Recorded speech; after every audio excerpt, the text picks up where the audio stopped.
Hi, I'm Heath, and I'm a projectionist. One of the perks of working for a movie theater is that I get to see free movies each week, so I've decided to watch and review a new movie every other week.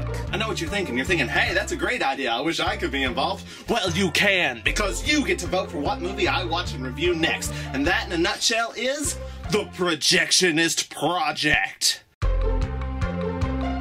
The Woman in Black is a movie about lawyer Arthur Kipps, played by Harry Potter. Arthur is sent to a small town to take care of some real estate paperwork related to a very creepy looking house in the middle of a very creepy looking marsh. Once he arrives there, the townspeople act all weird and want him to leave, but he refuses to do so because he really needs this job. After some of the events that happen in this movie, you gotta be thinking that he'd be willing to make things work with a lower paying job. His motivation for staying seems pretty weak. I mean, he is there for more than just the money. He's also curious about the supernatural due to his wife having passed away. But surely once people start dying, he'd get out of there, right? Nope. After checking out the house and seeing the title of the movie hanging out in the yard, he returns to town to tell someone, when a little girl promptly dies in his arms. Apparently the ghost likes to make little kids commit suicide. Instead of running away like any normal person would do, Arthur decides to hang out and try to solve this mystery. Or at least get the paperwork done. The only people in town who don't shun Arthur are an unimportant innkeeper, Mrs. Fisher, played by Ruth, who seems like she might have been an extremely half-hearted attempt at a love interest, the skeptic Sam Daly, played by Aberforth Dumbledore, and Sam's crazy dog-loving psychic of a wife, Elizabeth, played by Dale. Probably the only moment of comic relief in the entire movie. It just came completely out of the blue. You'll know what I'm talking about when you see it. It was pretty glorious. Now, the main reason I was excited about this movie was to see Harry Potter playing someone who's not Harry Potter.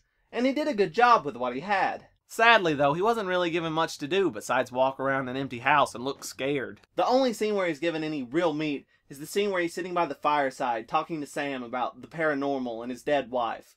I wish there had been more scenes like that. Mostly, though, we just get a lot of scary scenes, which is a bit of a mixed bag. There are far too many jump scares and straight-up screaming ghosts, though some of those are admittedly effective. The more effective scenes were the ones that just filled you with dread. The more subtle, creepy, eerie scenes were just fantastic. The best scene for me was when Arthur goes to the window and sees in the distance a figure climb out of the marsh and slowly walk toward the house. Super creepy. There's also a very tense scene where Arthur tries to dig up a carriage from the marsh. I've never seen anything like that in a movie before. That's pretty interesting. There's also a fair amount of inventive shots in this, but it's mixed in with a lot of cliche, and it's very weak on plot. It's not a terrible movie, it just doesn't live up to its potential. It feels a little thin, like there needs to be more to it. But mostly, though, it's just kinda disappointing, but with little glimpses of greatness. Which is how I feel about the ending. I can see a lot of people getting upset about it. I thought it was okay. I mean, it's not the greatest ending ever, but I can see what they were trying to do. It made sense to me, but it probably could have been handled a little better. But I do have one very big spoilery comment to make, so mute me if you don't want to be spoiled. Why does Harry Potter go to a train station every time he dies? Another reason I was excited about this movie was to see if it could help me out with a little problem I've been having. Ever since I reviewed Paranormal Activity 3, I've been haunted by an annoying little demon named Toby. But thankfully, this movie has provided me with a solution.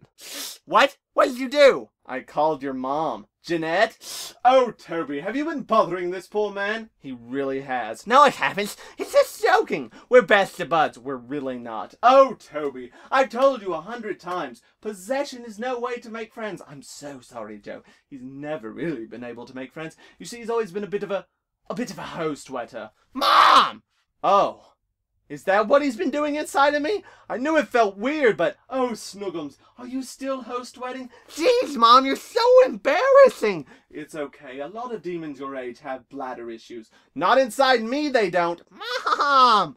I'll just take him back to our hellhole. I promise he will leave you alone forever, I promise. But, Mom! Come along. No back talk. Fine. I feel so violated! You could have at least flushed! So all in all, The Woman in Black isn't a bad movie, it's just not as good as it could have been. There's some really good scares and some really bad scares, and though it's nice to see Daniel Radcliffe playing someone that's not Harry Potter, he doesn't really get much to do here. Wait for the DVD. Before I tell you what movies you can vote for, I want to mention a few things. First off, I've been interviewed by Established Image. You can check out that interview as well as an interview with my dad, Brad Heath, at establishedimage.com. There should also be an interview with Vincent E.L. up on there soon as well, so be sure to check that out.